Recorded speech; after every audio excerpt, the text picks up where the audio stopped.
All right. I have never, I don't think I've ever gone live on YouTube straight on from my camera. So this is weird. I'm trying to orient. I usually use StreamYard,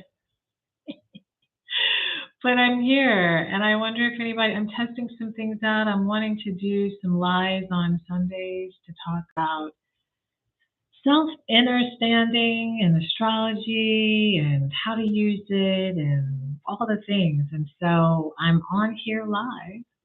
I don't know if anybody will show up. I didn't announce that I was going to do a live, right? So I guess you really should let your communities know when you're going to do a live because then that will see they can plan to come. But oh well, we'll see if somebody comes. Let's see what happens, right? The nice thing about YouTube, if nobody comes, I can just post this up and people can watch later, right? People can watch later. I hope this mic is working. Mm, I guess it's working. I guess it's working. We'll find out. So yeah, I think I'm here by myself. Or maybe not. No, somebody just liked it. Somebody is here. Somebody is here. Oh, you can hear me. All right. So people are here. All right, cool. Well, this is what I want to do on Sundays, doing some hi. Oh, that's Kishanda. Hi, sweetheart. I miss you. I miss you. We have to talk and connect and all the things. I hope you're well. I want to talk about each Sunday, and I'm glad you're here because then you get to get this. We're in an insane time right now. A lot is happening so much right now, and I'm not even gonna try to like break all that down and try to get all heavy into all of that, right? Because I mean, y'all already know. It's already a lot. So because of the work that I do around astrology, the work that I do around coaching, the work that I do around helping people understand themselves deeper and not just understand themselves deeper just because they're having problems, but understand themselves deeper so they know what to do when times like this happen. So you know where to fall back on, so you know how to handle intrusions. I have just found that astrology is one of the better ways for me to be able to describe what a person may need. Because this is the thing, I could tell everyone, hey, go meditate, and you're going to be better. Or I could say, oh, just make sure you're, going near some water and travel and you'll feel better. And I could do all of that, right? But the fact is this, depending on your story, how your life has unfolded, depending on how you are wired, depending on why your soul even chose this lifetime, how you are taking care of yourself is going to vary. And what's going to be the most impactful for you so that you're not draining yourself while taking care of yourself, so that you are not doing things to just do things, but that you are actually doing things that you can sustain, that are sustainable, doing activities and things so that your mind, your nervous system is regulated. Because nervous system regulation, while I think it's becoming more of a buzzword, I don't know if everybody fully understands what that exactly means, what that exactly looks like, why that becomes such an important part of life and health, and how it impacts every single thing, every single thing, every single thing. So, what I love about astrology is it allows me as a person who supports people in their growth and their transformation. It helps me one better understand a person, not just based on what a person has the capacity to tell me, but by looking at their chart, I have a good understanding elementally of what the person needs. And then it also becomes this really wonderful way that I can help people come up with their rituals and their activities as they are navigating all of this. So I have decided a part of my soul purpose, a part of my journey in this lifetime is very much about me being in alignment and being of service in this type of way, and not to sit on my gifts and the things that my soul has, and to spread that. And so I listen, I would much rather, it's weird because as an artist, and Kishanda, I know this about you because you're an artist.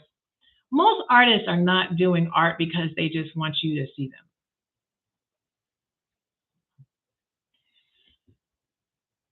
The tricky thing about being a creative is what you feel deep inside is to create.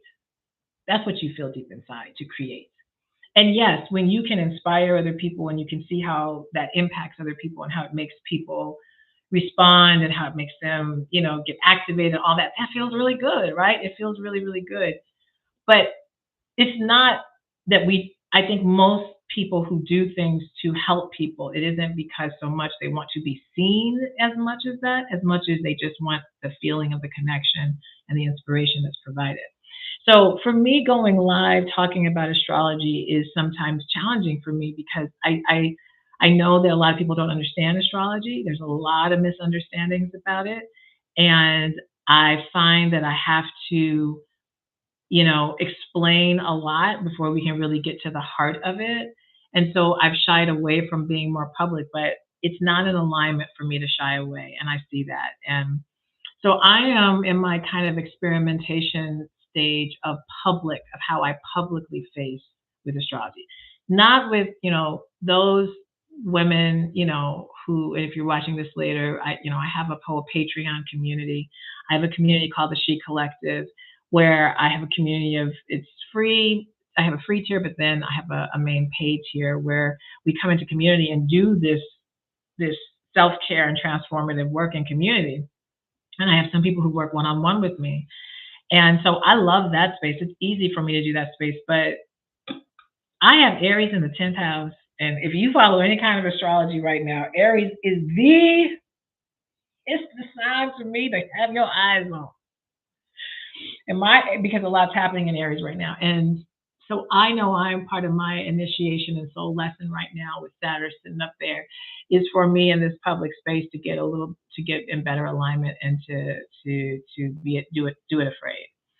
And I wouldn't say I'm so much afraid as much as I am hesitant because I don't want to navigate the emotions and stuff. So what I want to do is on Sundays, I was just on TikTok live. So if you are on TikTok, you can follow me on TikTok. My TikTok username is Astro Thrive Guide. That's me on TikTok, Astro Thrive Guide. So I did a live there for the first time ever, and that was weird, but I did it because I'm practicing. So I said, okay, well, nobody gonna come. You didn't tell nobody you were doing nothing live, girl. What? But what's nice about YouTube is things will live on YouTube, right? So it doesn't live on TikTok. You gotta be like I don't know, you gotta do extra stuff. It's on YouTube, it will live. So when I'm done, you will have this, you'll be able to watch this. And so I could do IG. I might. I'm gonna kind of play. I'm experimenting, I'm figuring it all out. But what I talked about on TikTok and what I want to do, and I don't want to make this long because I do want to eat my dinner and I want to live. But I want to talk about self-care based on your moon sign and your emotional needs. But I don't want to talk about it in a traditional way. I want to talk about what actually drains you based on your moon sign. And so what you need to be careful of so that you are not draining yourself and that you're in fact in alignment with more of how you're wired and your emotional needs. So I like to do this elementally because this is the part of astrology that a lot of people who don't really understand astrology don't realize is that astrology is based on elements. And every element has a certain energy and quality to it. And it's very helpful. That's when I do astrology tutorials, which I now do astrology tutorials. So, and a tutorial basically is a way of you learning actually astrology as opposed to just having a reading done. You actually learning it so you can look at your chart. If you go even deeper in it, gives you the ability to at least the early entry to doing readings. And so that's a special package I am now doing. I ask people to book a free discovery call first because it's basically like going to school. So it's not something to just lightly just register for. We have to make sure we're a good match and that I, as a teacher, would be helpful for you in learning astrology so that you could really learn to interpret your chart stronger. And if you want to get in more advanced astrology, I kind of direct you to what direction to go if you want to use that in your own practice.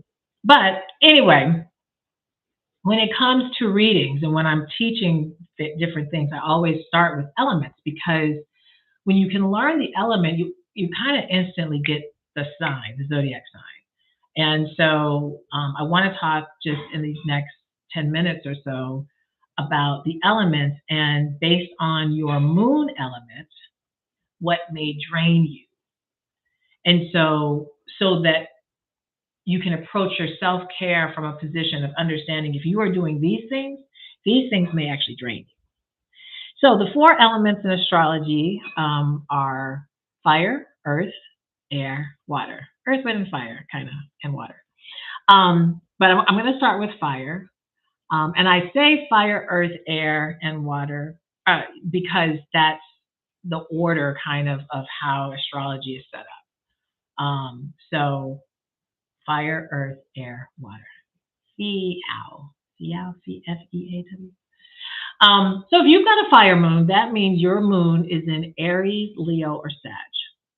Just think about what fire is like. Fire is hot, passion. Fire spreads, movement.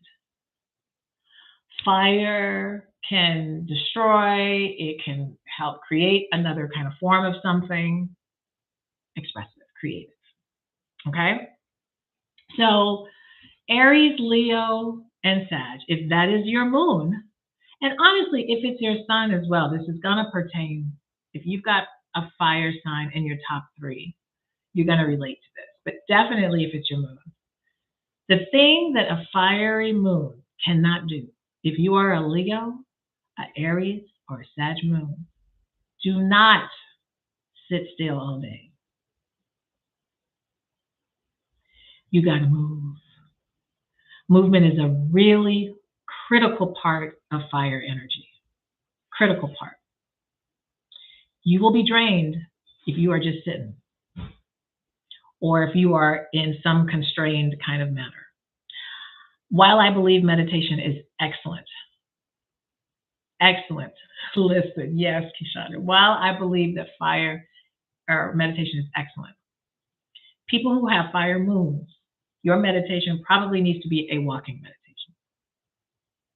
Okay, depending on obviously a lot of other things in your chart. If this doesn't resonate, let it go. If it resonates, though, understand that fire has movement. And so if you're not moving, you're going to feel drained. The other part of this is passion. If you are not doing things that light you up inside, if you are not having the ability to create and fully express who you understand yourself to be, you are going to be drained. You're going to be bored. You're going to feel restricted. And you may think, oh, I should be okay with just, this. No, you're not.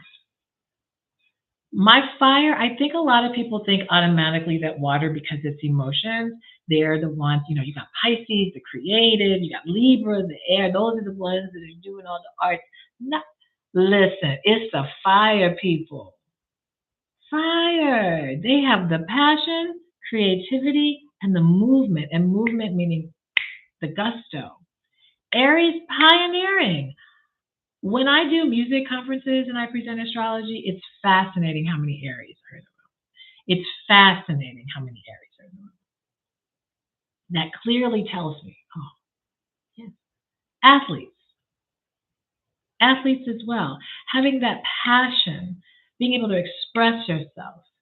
If you are not doing that and you have fire, meaning Aries, Leo, or Sag, in your top three, and particularly as your moon, you are going to feel drained. So you have to understand that your self-care has to be one of movement, one of creativity, and one that you actually feel really, really passionate about. You can't just be doing stuff because other people said for you to do it. It's going to drain you. So that's my fire. Aries, Leo, Sag. Okay? And there's a lot more nuance in between. If you want a deeper understanding, if you're like, I'm a Sag moon, what does that mean? I'll tell you what, with the Sag moon, you better be doing some fun stuff. I'll tell you that. You better be having some fun. That better be a part of your self-care. You better travel. You better go learn a language. You better go take a certification. That's self-care for a Sag, okay? Anyway, without going into each deep thing, yes, I put in the caption, I think, somewhere, but you can go to findingyourvoiceafter40.com and you can book a reading or you can book a free discovery call and we can kind of see next steps. All right, so let's move. We did fire. Let's go to earth. My earth signs are Taurus, Virgo. I was about to say Leo. We already did. Taurus, Virgo, and Capricorn. So if you have Taurus, Virgo, or Capricorn as a moon sign particularly, but also in your top 3, but definitely as a moon sign. What's going to drain you? Chaos. Listen, y'all, I'm a Cap moon, so you need to understand that this is personal, what I'm about to say. If I'm unprepared, if we don't have a plan,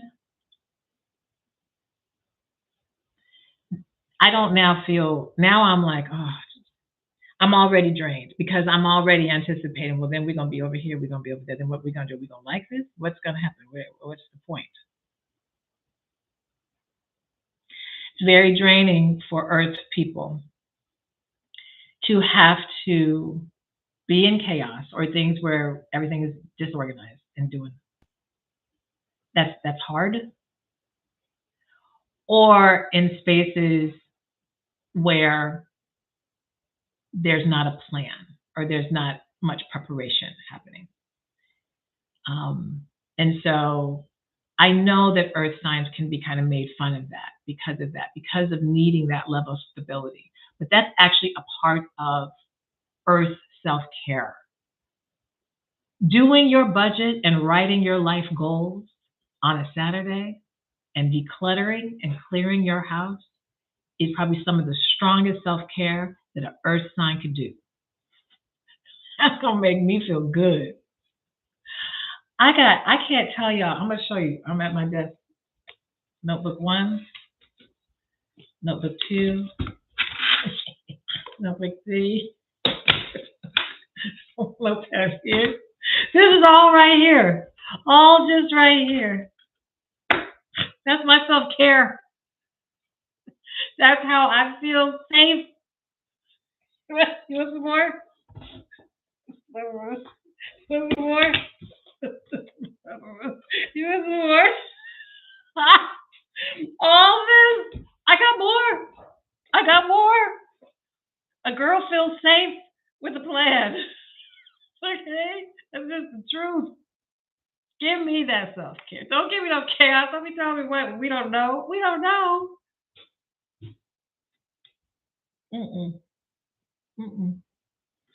I am drained by that. Give me some stability. So, planning, decluttering, making sure spaces are clear. This is my actual office. I got a day bed there.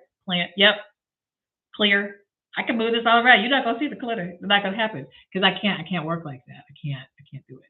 Cap moon, Capricorn moon, Earth, and that's how for Earth people. And this is for every element, but definitely for my Virgo, Cap, and Taurus. The sustainability of creating spaces that constantly give space for that is self-care.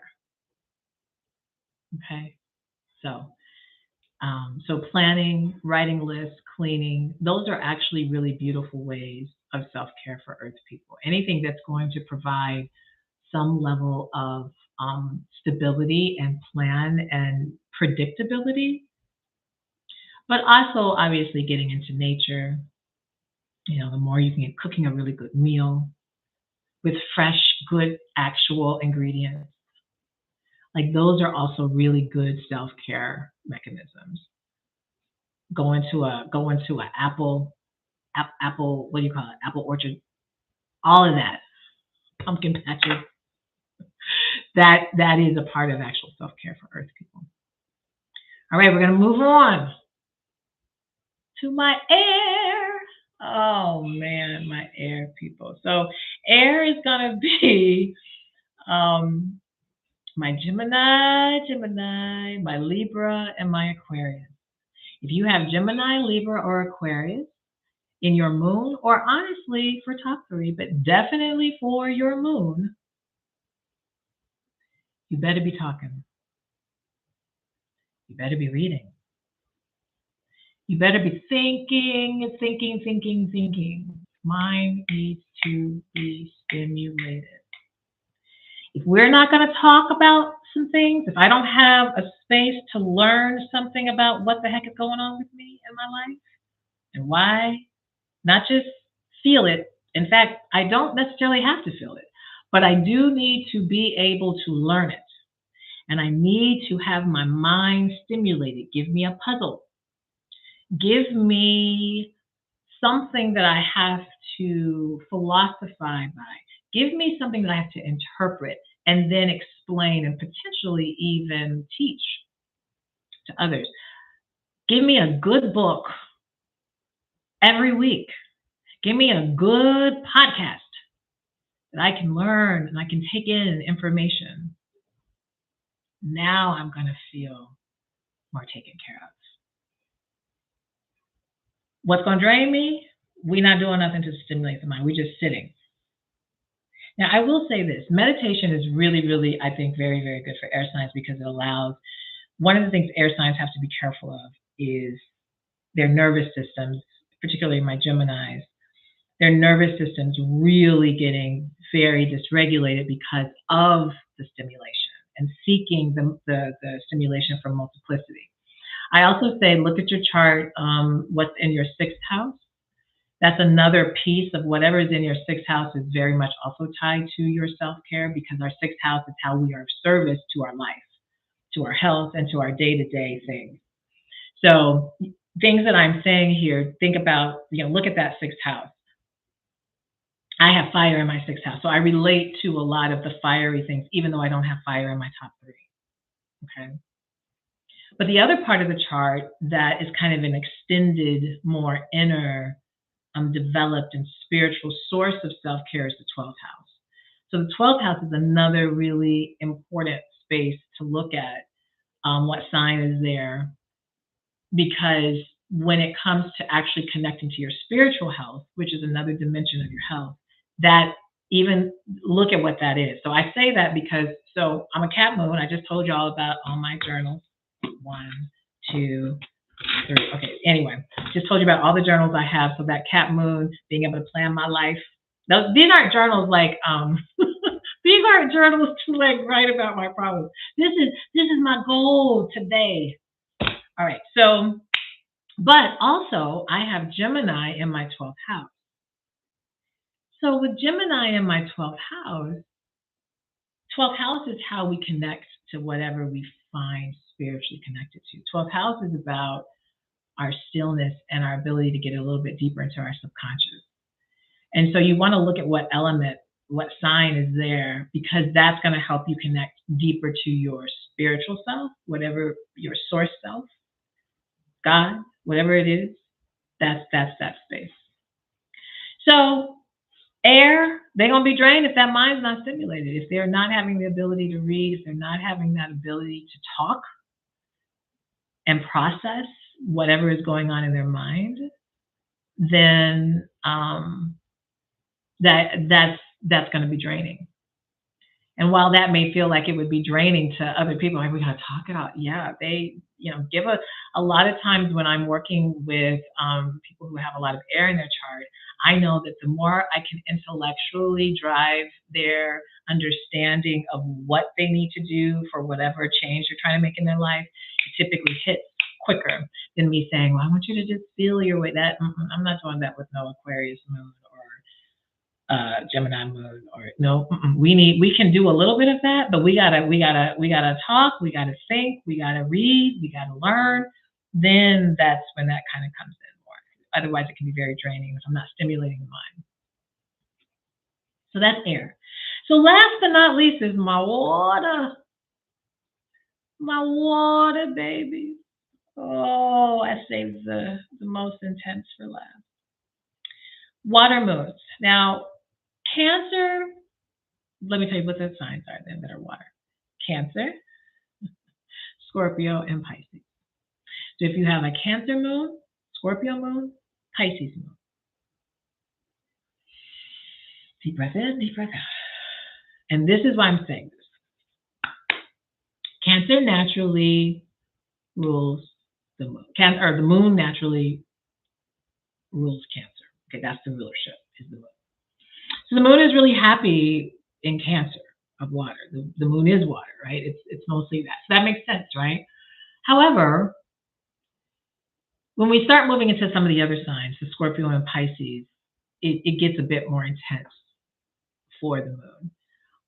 And so I believe, this is my just personal opinion, and based on clients, and based on doing readings, and based on hearing the stories of people and working with people who have water as their moon, it's very intense, because our emotions, having emotions in a society that doesn't really provide very many safe containers for us to fully connect to how we're feeling, for us to connect fully to our instincts and whatever emotions we're experiencing, and how to navigate that and manage that. We don't have very many containers for that. And we've decided to only leave that to therapists. Like, well, maybe you should just go to therapy. And there's no shade against therapy. I think therapy, I absolutely, if you work with me, you know I'm going to say you got therapists. That's one first thing I'm going to say, because they're a critical part of this team of healing and growth and expansion. Okay, for sure. And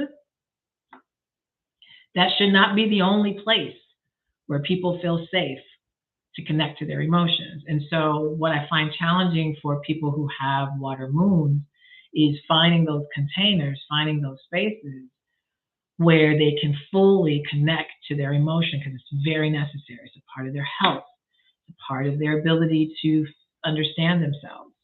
And so what can deplete or drain a person who has a water moon, who has a Scorpio moon, who has a Pisces moon, who has a Cancer moon, if they don't have the ability to be by themselves.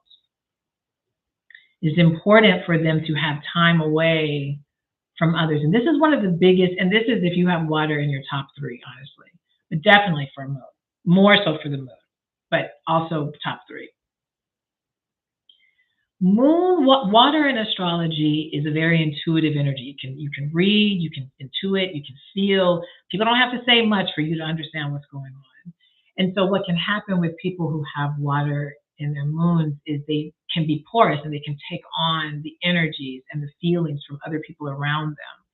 And when you hear people say they're empaths and all of that, yes, people, they tend to, if you're a heavy empath, I'm guessing you have a strong water placement in your chart, or there's something how water is acting in your chart. Doesn't have to mean that you have a water moon. If you're empathic, I mean, all of us have that ability. That is what water in our chart is trying to help us, is to be empathetic and empathic.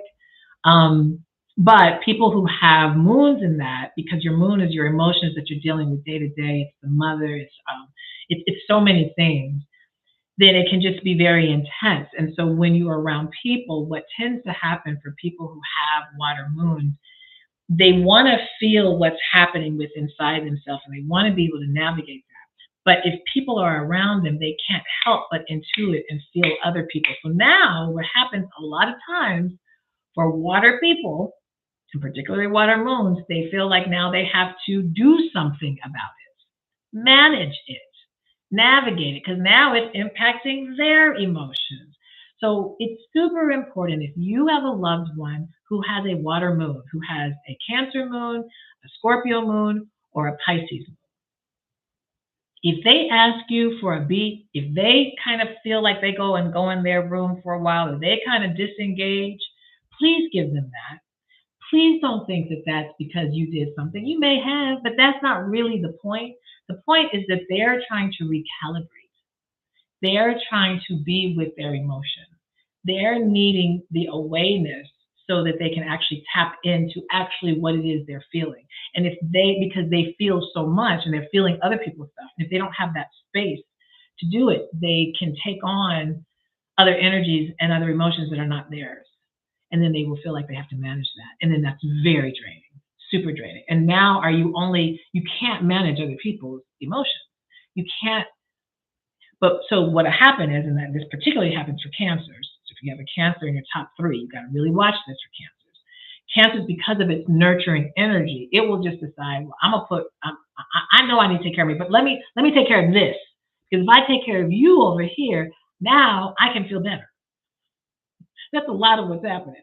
Scorpio moons are like, listen, I'm just, I'm gonna be around if I can't get some time to myself, and it's not personal. Pisces moon, well, if you ain't gonna give it, then I'm gonna go do something, substance, something. I'm gonna make something to put me in dreamland. I'm gonna do something to put me there because I need to escape. I need to get out to deal with all this. So every sign is gonna deal with it a little bit different, but understand the common thread of the water energy when it's top three and particularly moon is that I have a lot of feelings right now. I have a lot of emotions right now, and I need to be able to sit with them so that I can nurture myself, so that I can ground myself, so that I can understand exactly the experience I'm having, so that I better know what I need to do.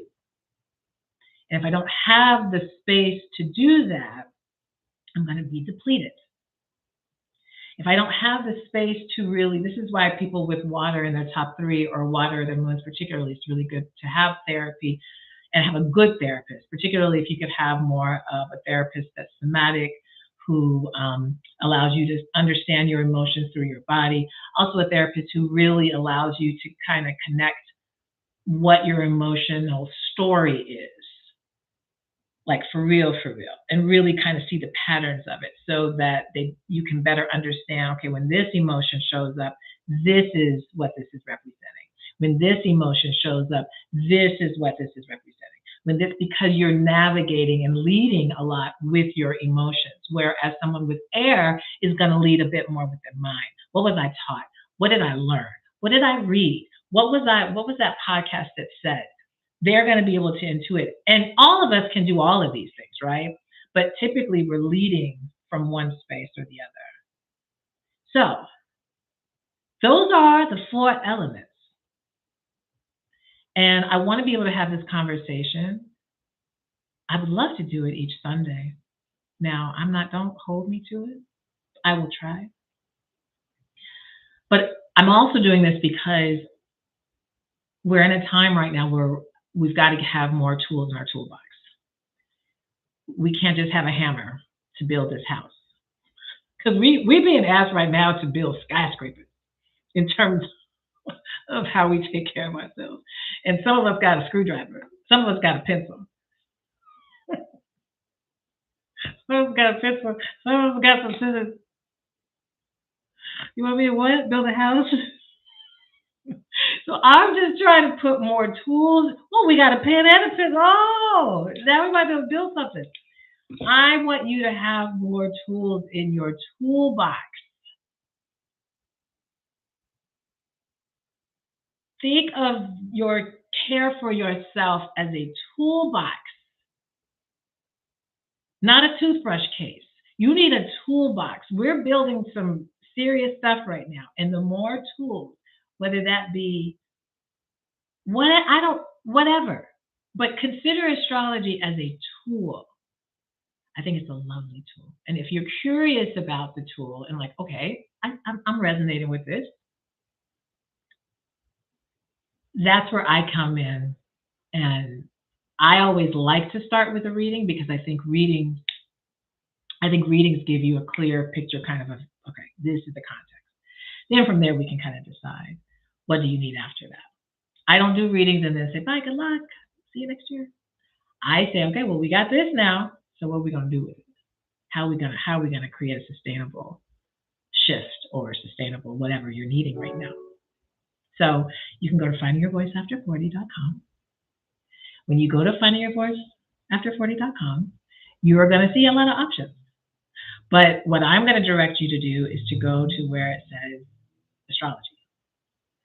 You can go to findingyourvoiceafter40.com/services, and you will see about our membership, and you'll see something else, but you'll also see astrology services. If you feel confused, if you feel like, okay, I'm not quite sure, I think I want to start with a reading, but I'm a little intimidated by a reading. I don't know if I want to do a reading, but maybe I need something else. Maybe I need to just sit down and talk. I don't know. Then I recommend you book a free discovery call. And that gives us 15 to 20 minutes for me to just better understand where you're at. And then I can clearly say, hey, let's start here. Let's start with a reading. Some people just need a clarity session. Clarity session is where we sit down, we hear a little bit more. If you're open to the astrology, I'll look at the astrology a little bit more. And then I develop a bit of a blueprint of clarity for you. That is a 90-minute session. That is not, you're not going to go online and be, oh, where's that? You have to, I have to have a discovery call with you at this stage that I'm at right now, because I want to make sure that it's a good match. Because some people may think they need a clarity session, but in fact, they need a reading. Or some people may think they need a reading, but actually we just maybe need to do a clarity session. Or maybe you just need to get a little bit in community first, because I have a community too. So that's what the free discovery call. I also am a certified Reiki practitioner. So if you live in the Chicago area, then there's a way to book that too. But again, I have to make sure we are connected. Ah, Doc Lou, hi, lovely. Yes, blessings to you. Thank you. It's so good to see you, girl. It's good to see you, girl. I do the Reiki. I do a package, but that I for sure, because that's an in-person thing, we just want to make sure it's a good match. It's a beautiful session, though. Oh, my gosh. It's a beautiful session because you do an astrology reading for an hour. Then we do 30 minutes of Reiki, and then you get a therapeutic massage from a licensed massage therapist that I work with, that I hope to bring in these spaces so you can hear from her and how this all works together. So it's really literally mind, body, soul. The mind, obviously, the astrology is, you were talking, we're exchanging ideas, telling you. The soul, I use the Reiki to energetically hear from spirit guides, our angels, really to help clear the energy in your body, the chakras, balance things. And then the body fully in the massage, where we really she can massage and clearly get this energy out. Because there's a lot that comes out in the session. All right, this was good. This was really impromptu. I did not plan to do this. No. But I think I will come back again and do keep this Astro Self-Care Sunday on a road so that y'all can hear the goods and so that you can get in touch with me to book a reading or learn some astrology and book a tutorial. All right, go to Finding Your Voice After 40. You do not have to be after 40. You don't have to be after 40. It's just called that. I'm in the midst of getting another domain to add to it. But for right now, findingyourvoiceafter40.com. And you can see where you can book a free discovery call or a reading. If you get confused, if you're like, girl, I went to that site, I didn't know there was this, because I need to steal. There's some things that I'm like, I need to clean up this site. So if you get confused anyway, you can just comment, or you can send an email. Email is probably best. info@findingyourvoiceafter40.com, and say, hey, I watched your YouTube. I watched that video, that live stream. I feel like I need something right now. I'm not quite sure what. And then in the email, we can figure it out where to direct you to book. All right. That was it. I don't even know if I know how to get out of this. I think I do. Okay. You guys have an amazing Sunday. Talk to you soon.